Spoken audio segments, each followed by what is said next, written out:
Praise the lord. प्रभू येशू ख्रिस्ताच्या महान सुंदर सामर्थ्यशाली नावामध्ये पुन्हा एकदा तुम्हा सर्वांना सलाम. पुन्हा एकदा आज परमेश्वराची काही वचने घेऊन मी तुमच्या समोर आलो आहे आणि या आपण अगदी थोड्या वेळात परमेश्वराची काही वचनं पाहूया. त्या जिवंत देवाचा गौरव करायचा आपण प्रयत्न करूया. शिकूया आपण या वचनांमधून. उत्पत्तीचं पुस्तक याचा 22वा अध्याय आणि पहिले 1 ते 8-10 वचनांमध्ये बऱ्याच गोष्टी सांगितल्यात. मी सगळं काही तुमच्यासाठी वाचत नाही. पहिलं वचन, या गोष्टी घडल्यावर असे झाले की देवाने अब्रामाला कसोटीस लावले. त्याने अब्रामा अशी हाक मारली, तेव्हा अब्राम म्हणाला, काय आज्ञा. सगळ्यात पहिली गोष्ट तर इथं अशी घडली की अब्रामाला परमेश्वराने कसोटीस लावलं असं सांगितलं. आणि बायबल असं सांगतं की आमच्या प्रत्येकाच्या जीवनामध्ये परमेश्वर आमची कसोटी घेणार, आमची परीक्षा घेणार आणि त्या परीक्षेमध्ये आम्ही किती खरं उतरतोय हा मोठा प्रश्न आहे. आणि त्याचा न्यायनिवाडा फक्त तो परमेश्वरच करू शकतो. तुम्ही आणि मी करू शकत नाही. आणि परमेश्वराने अब्रामाला कसोटीला लावले. आणि मग दुसऱ्या वचनात असं सांगितले की देव म्हणाला, तुझा पुत्र, तुझा एकुलता एक प्रिय इसाक यास घेऊन मोरिया देशात जा आणि मी तुला सांगेन त्या डोंगरावर त्याचे होमार्पण कर. Praise the Lord. आणि आता इथे असं सांगितले की तुझ्या एकुलत्या एका पुत्राचं बलिदान कर. अब्रामाला सांगितलं परमेश्वराने, हाक मारून त्याला म्हटलं की अब्रामा, तू त्या मोरिया देशामध्ये मोरिया डोंगरावरती जा आणि त्या डोंगरावरती जाऊन तिथं तुझ्या एकुलत्या एका पुत्राचं तू बलिदान कर. जो पुत्र 100व्या वर्षी अब्रामाला झालाय, त्याच्या म्हातारपणामध्ये परमेश्वराने त्याला दिलेला अद्भुत आशीर्वाद असा तो इसाक होता. त्याच्या म्हातारपणाची काठी, त्याच्या संपत्तीचा वारिसदार आणि अशा सगळ्या गोष्टी असताना अब्रामाला परमेश्वराची वाणी येते की जा आणि माझ्यासाठी होमार्पण म्हणून तुझ्या एकुलत्या एका पुत्राचं अर्पण कर. 5 प्रकारची अर्पण आहेत बायबलमध्ये. कधीतरी आपण त्याविषयी निवांत पाहूया. पण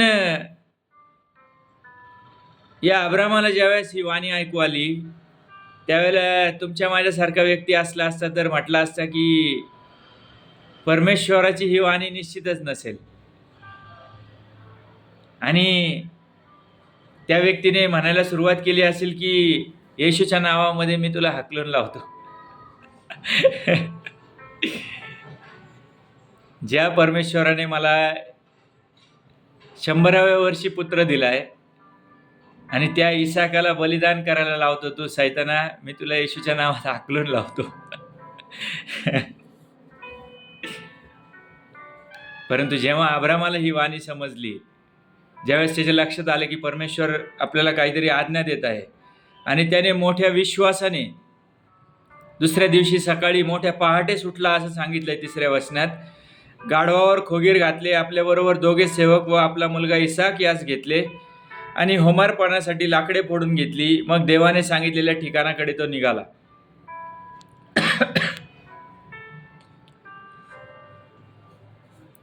विश्वासाच्या प्रती त्याचं समर्पण.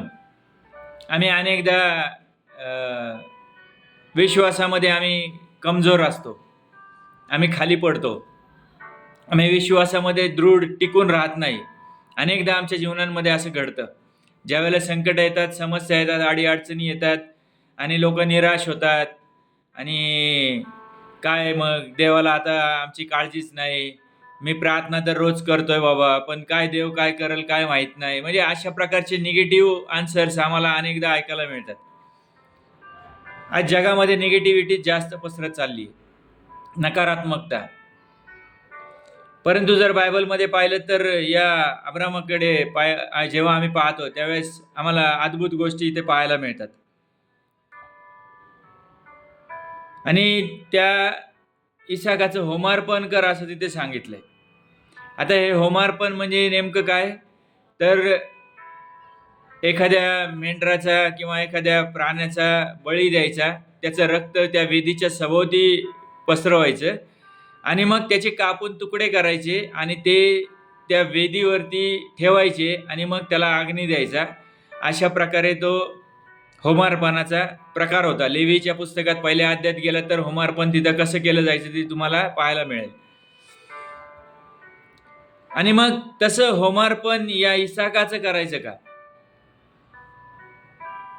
आणि ज्या वेळेला अब्रामाला ही गोष्ट परमेश्वराने सांगितली त्यानंतर त्याची मनाची झालेली अवस्था कशी असेल? एक साधा जर नॉर्मल कॉमन व्यक्ती असेल तर तो कशा पद्धतीने विचार करेल? थोडासा आम्ही कल्पना करायचा प्रयत्न करूया.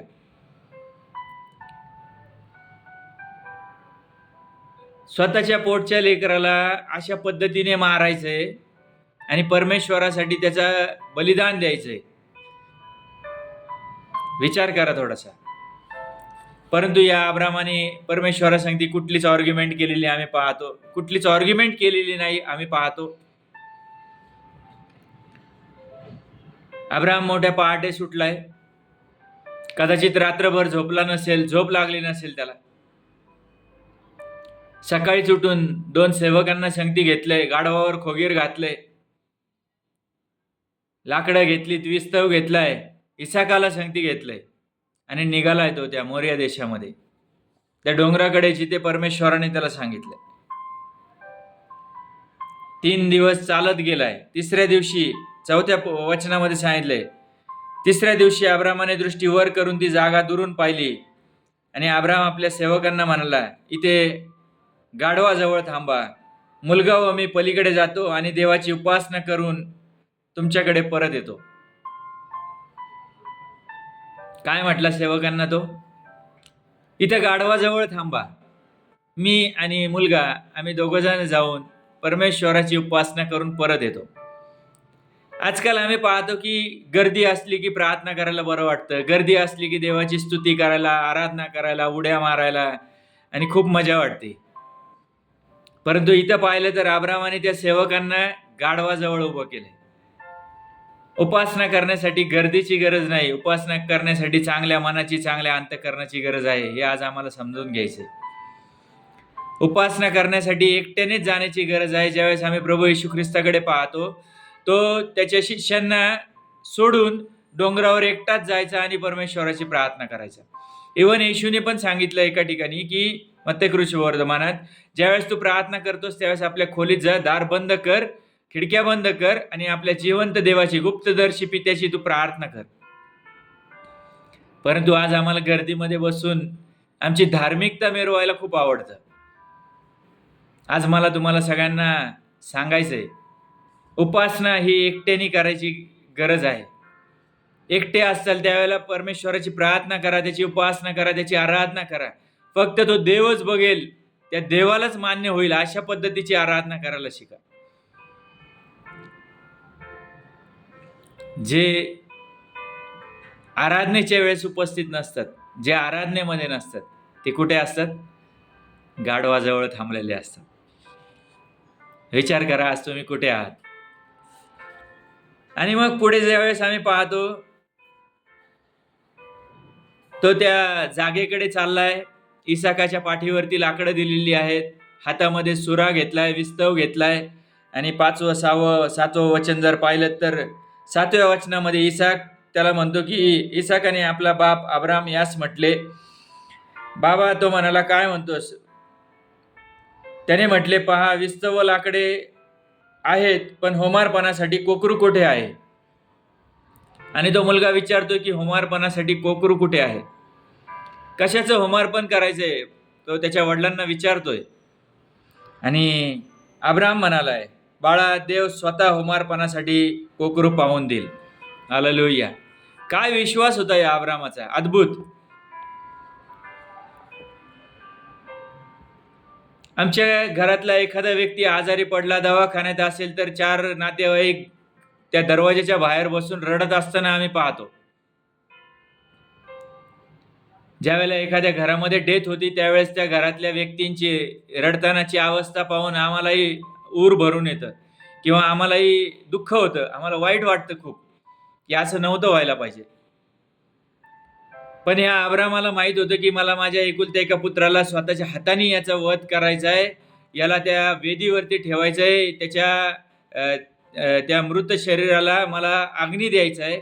आणि हे सगळं त्याच्या मनात असताना, डोक्यात असताना, त्याला ते सगळं माहीत असताना, तो त्याच्या लेकराला त्याचं लेकरू ज्यावेळेस त्याला विचारतंय की बाबा आपल्याला होमार्पणासाठी कोकरू कुठे, त्यावेळेला या अब्रामाला हे माहीत आहे परमेश्वर कोकरू पाहून देणार आहे. हालेलुया. त्या देवावरती असणारा विश्वास, तो देव घेत असणारी परीक्षा, आणि याचं एक सुंदर मिश्रण आम्हाला इथे पाहायला मिळतं.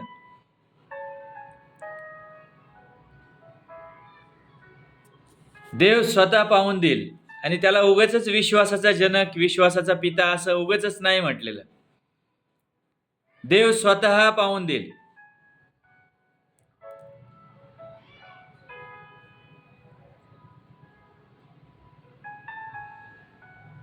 आणि जर तुम्ही पुढे पाहिलं तर त्याने वेदी उभारली, तिच्यावरती लाकडं रचलीत, आपला पुत्र इसाक याला बांधून वेदीवरच्या लाकडांवर त्याने ठेवलंय, आणि सुरा उगारलाय त्या इसाकावरती चालवण्यासाठी, स्वतःच्या मुलावरती चालवण्यासाठी. आणि स्वर्गातून परमेश्वराच्या दूताने त्याला आकाशातून हाक मारून म्हटले, अब्रामा अब्रामा. तो म्हणाला, काय आज्ञा? मग तो बोलला, तू मुलावर आपला हात चालवू नको, त्याला काही करू नको, कारण तू आपल्या मुलास, आपल्या एकुलत्या एका मुलासही माझ्यापासून राखून ठेवले नाही.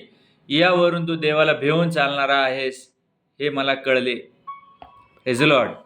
स्वर्गातून वाणी होती, परमेश्वर साक्ष देतोय त्याच्याविषयी की तू तुझ्या एकुलत्या एका मुलालाही माझ्यापासून राखून ठेवलेलं नाहीस, तू तुझं सर्वस्व माझ्यासाठी अर्पण केलेस. सुरुवात जर पाहिली तर 12व्या अध्यायामध्ये देखील अब्रामाला परमेश्वर म्हटला, तुझं घरदार सोड आणि चल, मी सांगतो त्या देशामध्ये जा, मी तुला आशीर्वादित करेन. आणि त्याने कसलाच विचार न करता फक्त आपली पत्नी, आपली मुलं, पत्नीला घेतलंय, आपल्या त्याच्या संगती असणारे त्याचे चाकर घेतलेत, आणि काही मोजक्या लोकांसंगती तो आईबापाचं घरदार सोडून, देश सोडून तो निघालाय. आणि या अब्रामाच्या विश्वासाकडे पाहून आम्हाला एकच प्रार्थना करायला पाहिजे की परमेश्वरा, असाच विश्वास आमचाही तू तयार कर. Praise the Lord. अशा विश्वासामध्ये आम्ही कधी चालायला शिकणार? अद्भुत अद्भुत विश्वास, ज्याच्या विश्वासाविषयी परमेश्वर स्वतः स्वर्गातून साक्ष देतो. नाहीतर आजकाल आम्ही पाहतो 4-8 दिवस, 15 दिवस, महिनाभर चर्चला येतात, प्रार्थना करतात, आजार बरा नाही झाला की परत जातात. काय त्या देवाने असंच केलं, आणि काय तो देव, आम्ही त्या देवासाठी हे देव सोडले, त्या देवासाठी आम्ही हे सोडलं, ते सोडलं, अमकं केलं, तमकं केलं, असं केलं आणि तसं केलं. असे बरेच कारणं सांगणारे, कुरकुर करणारे, किंवा देवाविषयी वाईट बोलणारे, उद्धटपणे बोलणारे अनेक लोक आम्ही पाहिलेले आहेत. इयोबाप्रमाणे आम्हाला म्हणता येईल का, परमेश्वराने दिलं आणि परमेश्वराने नेलं? हालेलुया. काही नाही मिळालं तरी आम्ही परमेश्वराची स्तुती करत राहू असं म्हणणारं जीवन आमच्याकडे आज आहे का? जे आहे त्याच्यामध्ये संतुष्ट असणारं जीवन आमचं आहे का? देवा, आज काहीच नाही माझ्याकडे, तरी देखील मी तुला धन्यवाद देतो, मी तुझी स्तुती करायचं सोडणार नाही. Praise the Lord. असं मला म्हणता येतंय का? आज विचार करा. आम्ही प्रत्येकाने आपापल्या जीवनामध्ये विचार करायचा. थोडंसं काही शिकण्याच्या गोष्टी आहेत, आम्हाला या शिकल्या पाहिजेत. आणि जर तुम्ही मत्तेकृत शुभवर्तमानामध्ये 10व्या अध्यायात 34व्या वचनात जर गेलात तर तिथे मी काही वचनं वाचतो तुमच्यासाठी. मत्तेकृत शुभवर्तमान 10वा अध्याय 34वं वचन असं सांगतं, मी पृथ्वीवर शांतता आणावयास आलो असे समजू नका. मी शांतता आणावयास नव्हे तर तलवार चालवण्यास आलो आहे. कारण मुलगा व बाप, मुलगी व आई, सून व सासू यांच्यात फूट पाडण्यास मी आलो आहे. आणि मनुष्याच्या घरचेच लोक त्याचे वैरी होतील. जो माझ्यापेक्षा आपल्या बापावर किंवा आईवर अधिक प्रेम करतो तो मला योग्य नाही. जो माझ्यापेक्षा मुलावर किंवा मुलीवर अधिक प्रेम करतो तो मला योग्य नाही. आणि जो आपला वधस्तंभ उचलून घेऊन माझ्या मागे येत नाही तो मला योग्य नाही. Praise the Lord. काय सांगितलं इथं? येशू असं म्हणतो की मी शांतता आणण्यास आलो असं समजू नका, तर मी तलवार चालवण्यास आलेलो आहे. Praise the Lord. तो म्हणतो मी मुलगा व बाप, मुलगी व आई, सून व सासू यांच्यात मी फूट पाडायला आलेलो आहे. हालेलुया. अनेक लोक उपदेश करतायत, अनेक चॅनल्सवर आम्ही ऐकत आहोत की परमेश्वर प्रेम आहे, परमेश्वर प्रीती आहे, परमेश्वर शांती आहे, तो शांती देणारा, तो अद्भुत आरोग्य देणारा, तो असं करणारा, तो तसं करणारा. हालेलुया. इथं देवाचं वचन असं सांगतं की येशू म्हणतो मी फूट पाडायला आलोय.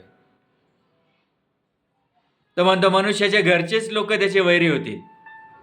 तो म्हणतो जो माझ्यापेक्षा बापावर, आईवर, मुलावर, मुलीवर किंवा तुमच्या प्रॉपर्टीवर कशावरती तुम्ही प्रेम करत आहात तो माझ्या योग्यतेचं नाही.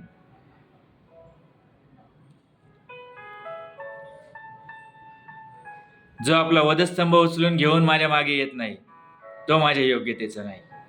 Praise the Lord. कशाच्या पाठीमागे आज आम्ही धावत आहोत? अब्रामाकडे पाहिलं तर अद्भुत विश्वास आम्हाला पाहायला मिळतो. येशूच्या शिक्षणाकडे जर पाहिलं तर आम्हाला स्वतःला आमचा आरसा दिसतो. आम्ही कशाच्या पाठीमागे धावत आहोत? आमच्या जीवनामध्ये आम्ही नेमकं काय करत आहोत? आम्ही कशाची अपेक्षा धरलेली आहे? आम्ही का त्या येशूवरती विश्वास ठेवलाय? काय आम्हाला नेमकं हवंय? आज थोडासा आम्हाला विचार करायची गरज आहे. या अब्रामाकडे पाहिलं तर स्वतःच्या एकुलत्या एका मुलालाही स्वतःसाठी राखून न ठेवता बलिदान करायला तयार झालेला एक पिता आम्ही पाहतो. आणि ज्याला परमेश्वराने मग विश्वासणाऱ्यांचा पिता असं नाव दिलंय. हालेलुया.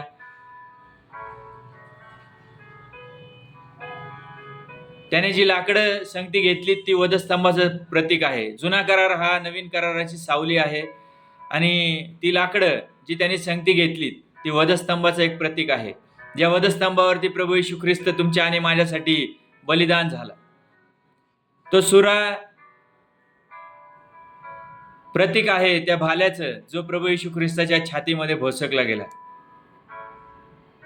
तो अग्नी जो त्यांनी संगती घेतला होता तो विस्तव, तो परमेश्वराच्या सामर्थ्याचं प्रतीक आहे. आम्ही पाहत आहोत अग्नीच्या द्वारे सदोम गमोरा शहराचा नाश झाला होता.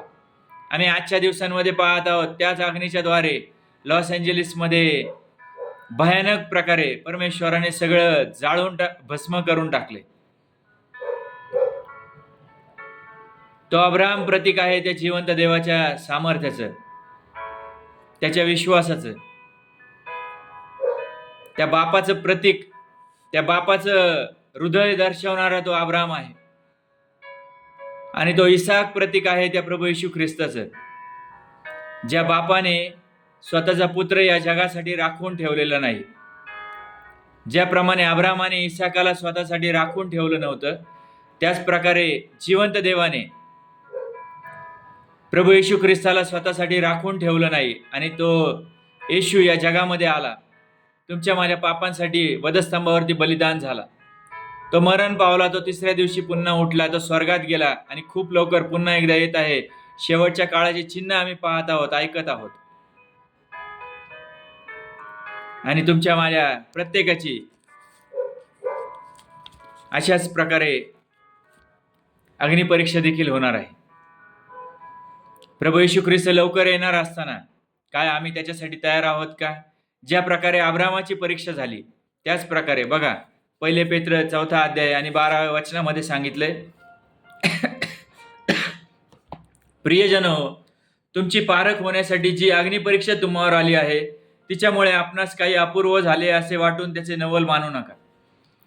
तुमच्या माझ्यावरती अग्निपरीक्षा येणार आहे. इफिसकारास पत्रामध्ये देखील सांगितले की सोनं ज्याप्रमाणे अग्नीच्या द्वारे शुद्ध केलं जातं त्याच प्रकारे तुमची आणि माझी विश्वासाची पारख केली जाणार आहे. काय आम्ही त्या विश्वासामध्ये खरे उतरणार आहोत का? आज आम्हाला आमच्या जीवनामध्ये विचार करायचे. आम्ही चुकणारे, पडणारे कदाचित विश्वासामधून मागे हटणारे लोक असू, परंतु पश्चातापाच्या द्वारे पुन्हा एकदा आम्हाला संधी आहे. आजही वेळ गेलेली नाही. पुन्हा एकदा पश्चाताप करा प्रियांनो. त्या देवाच्या जवळ या. त्या देवाला म्हणा की त्या अब्रामासारखा विश्वास आमच्यामध्ये निर्माण कर. येशूचे शिष्य देखील येशूला म्हणत होते की आमचा विश्वास वाढवा. प्रभूजी, आमचा विश्वास वाढवा. आज आम्हाला प्रत्येकाला म्हणायचंय की परमेश्वरा, आम्हाला त्या विश्वासामध्ये तू खंबीर कर, बळकट कर. आम्हाला त्या विश्वासामध्ये तू वाढव परमेश्वरा. आणि पहिली कोरिंथकरास पत्रात 10व्या अध्यायात आणि 13व्या वचनामध्ये असं सांगितलंय की मनुष्याला सहन करता येत नाही अशी परीक्षा तुम्हावर गुदरली नाही, आणि देव विश्वसनीय आहे, तो तुमची परीक्षा तुमच्या शक्ती पलीकडे होऊ देणार नाही, तर परीक्षेबरोबर तिच्यातून निभावण्याचा उपायही करील, यासाठी की तुम्ही ती सहन करावयास समर्थ व्हावे. हालेलुया. परमेश्वर तुमच्या शक्तीच्या पलीकडे तुमची परीक्षा होऊ देणार नाही. तो देव विश्वसनीय देव आहे. हालेलुया. तो परमेश्वर चांगला देव आहे. तो परमेश्वर प्रेमळ देव आहे. स्तोत्रामध्ये तो म्हणतो की परमेश्वर किती चांगला आहे याचा अनुभव घेऊन पहा. आणि मग त्याच्या चांगुलपणाचा अनुभव घेण्यासाठी तुम्हाला आणि मला तयार व्हायचे. तो परमेश्वर विश्वसनीय परमेश्वर आहे. हालेलुया. तुम्ही आणि मी त्याच्या विश्वासाला पात्र ठरणारे आहोत का? त्या 5 मूर्ख कुमारिकांप्रमाणे आम्ही आहोत की त्या 5 शहाण्या कुमारिकांप्रमाणे आम्ही आहोत? आमच्या जीवनात आज आम्हाला स्वतःला तपासायचे. शेवटचे दिवस जवळ आलेले असताना अगदी छोटासा संदेश मी तुमच्यासाठी घेऊन आलोय. विश्वासामध्ये दृढ व्हा, बळकट व्हा, खंबीर व्हा, प्रार्थना करत राहा. पहिले थेसलोनिकरास पत्र 5:17 मध्ये म्हटले की निरंतर प्रार्थना करा. प्रियांनो, प्रार्थनेमध्ये स्वतःला मजबूत करायचा प्रयत्न करा. विश्वासामध्ये अधिक दृढ आणि खंबीर व्हा, बळकट व्हा. आणि ज्या प्रकारे अब्रामाचा विश्वास होता त्या परमेश्वराकडे प्रार्थना करा. माझ्या देवा, आमचाही विश्वास त्या अब्रामाप्रमाणे तू बळकट कर, खंबीर कर. आणि अशीच प्रार्थना तुमची सदोदित असू द्यात. या शेवटच्या काळात जगत असताना आम्ही कशा प्रकारे जगत आहोत, आम्हाला प्रत्येकाला स्वतःच्या जीवनात आज विचार करायचा आहे. आणि आमचा विश्वास त्या परमेश्वराला आवडणारा असू द्यात. आमचा विश्वास निर्जीव विश्वास नसावा असं याकोबाच्या पत्रात सांगितलंय. तर क्रियाशील विश्वास आम्हाला सार्वकालिक जीवनाकडे घेऊन जाणार आहे. आणि हाच आज छोटासा संदेश मी तुमच्यासाठी घेऊन आलोय. तर प्रियांनो, विश्वास ठेवा. या मी छोटीशी प्रार्थना तुम्हा सर्वांसाठी करतो. आपण प्रार्थना करूया. धन्यवाद देतो जिवंत सेनाधीश परमेश्वरा. या वचनांच्या द्वारे तू आज आमच्या संगती जे काही बोलत आहेस त्याबद्दल तुला धन्यवाद देतो, तुला गौरव देतो परमेश्वरा. आम्ही आमचं जीवन आज तुझ्या हातामध्ये समर्पित करतो. ज्या प्रकारे अब्रामाचा विश्वास होता, ज्या प्रकारे त्याने स्वतःसाठी काहीच राखून ठेवलं नाही, होय परमेश्वरा, त्या प्रकारे आम्ही स्वतःसाठी काही राखून न ठेवता आम्ही सर्व काही तुझ्यासाठी समर्पित करावं. आमचं मन, आमचं हृदय, आमचं अंतःकरण, आमच्याकडे असणारं आमचं तन, मन, धन सर्व काही आम्ही तुला समर्पित करावं. आणि परमेश्वरा, त्याद्वारे तुझ्या नावाचा गौरव आम्ही करावा. म्हणून तू आमचं सहाय्य कर. आम्हाला तुझा वधस्तंभ उचलून घेऊन चालता येऊ देत परमेश्वरा. आमच्या जीवनामध्ये आम्हाला तुझ्या अधिक जवळ येता येऊ देत. आणि परमेश्वरा, त्याद्वारे तुझ्या नावाचा गौरव होऊ देत. परमेश्वरा, आमची नावं त्या जीवनाच्या पुस्तकात लिहिलेली असावीत. म्हणून तू आमच्या प्रत्येकाचं सहाय्य कर, अशी आज नम्रतेची विनंती आणि प्रार्थना करतो. आम्हाला प्रत्येकाला त्या विश्वासामध्ये खंबीर आणि बळकट कर परमेश्वरा. तुझं वचन सांगतं जो शेवटपर्यंत टिकून राहील तोच तारला जाईल. होय परमेश्वरा, आम्हाला शेवटपर्यंत टिकून राहणार जीवन दे परमेश्वर पित्या. आणि होऊ दे त्याद्वारे तुझ्या नावाचा गौरव. ज्या प्रभू येशू ख्रिस्ताला तू आमच्यासाठी या जगामध्ये पाठवलं होतंस त्या येशूवरती विश्वास ठेवणारं जीवन दे. त्याच येशूच्या नावामध्ये सार्वकालिक जीवन आहे. आणि तोच येशू आम्हाला तुझ्या जवळ घेऊन येणार आहे. हा आमच्या प्रत्येकाचा विश्वास असू देत परमेश्वरा.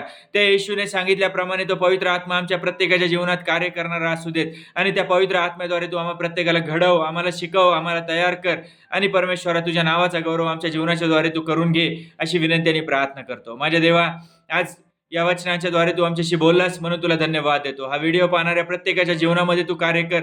जे निराश असतील परमेश्वरा, जे त्रासात असतील, दुःखात असतील, अडीअडचणींमध्ये असतील, संकटात असतील, अशा प्रत्येकाला आज तुझ्या हातात सोपवतो. आणि तुला विनंती करतो, त्या प्रत्येकाच्या विश्वासामध्ये तू वाढ कर. आणि परमेश्वरा, तू त्यांच्या जीवनाशी बोल, तू त्यांच्या अंतःकरणाशी बोल. आणि त्या प्रत्येकाचं जीवन बदललं जाऊ देत, अशी नम्रतेची विनंती आणि प्रार्थना करतो. प्रत्येकाला आनंदित कर, सुटका दे. सगळ्या प्रकारच्या त्रासातून तू प्रत्येकाला मोकळीकता दे. आणि परमेश्वरा, येशूवरच्या विश्वासामध्ये तू प्रत्येकाला खंबीर कर, अशी नम्रतेची विनंती आणि प्रार्थना करतो. पुन्हा एकदा या वचनांबद्दल तुझे आभार आणि उपकार मानतो. इथून पुढचा वेळ तुझ्या हातात सोपवून देत प्रभू येशू ख्रिस्ताच्या नावात मागतो, म्हणून तू ऐक पित्या.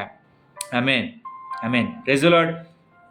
चला तर मग पुन्हा एकदा भेटूया पुढच्या एका व्हिडिओमध्ये.